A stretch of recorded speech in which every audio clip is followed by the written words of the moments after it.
Comme un air de Far West près d'Issoire, depuis 3 ans, une association organise sur la commune des Prados le challenge auvergnat de tri de bétail, une discipline encore méconnue du grand public, mais qui petit à petit fait sa place dans le milieu équestre. Découverte Pascal Félix et Eric Taxil.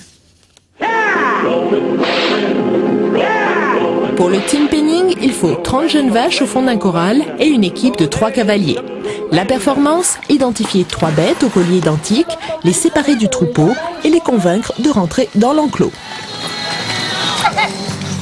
Top 2 bêtes en 78-22, bravo. La monte western est aussi vieille que le Far West ou les manades camarguaises. Mais c'est seulement depuis quelques années que ses défenseurs en ont fait une véritable discipline équestre. C'est l'aspect ludique de cette équitation.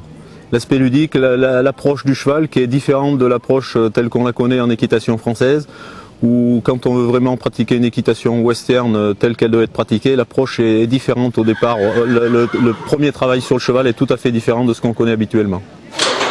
Il y a encore peu de compétitions et de compétiteurs de très haut niveau et peu de terrain pour accueillir les épreuves. En Auvergne, des associations créent leur propre challenge avec tri de bétail et course de slalom. Allez là, tu mets la gomme! Lèche ta soudure! Mais pour être champion, il faut avant tout un bon cheval et en mettre plein la vue. Ce qu'on veut, pour justement pas perdre le bétail, il faut des chevaux qui tournent très très vite. Donc comme je disais, qu'ils soient sur les postérieurs, il faut vraiment des chevaux, c'est des élastiques. Il faut que ça stoppe et que ça reparte très très vite. Donc on veut des chevaux très très puissants de l'arrière-main et qui ont un très bon stop pour pouvoir pivoter très très vite. La 3e manche du challenge d'Auvergne de tri de bétail se déroulera les 8 et 9 août à la Fontaine du Berger à Orsine.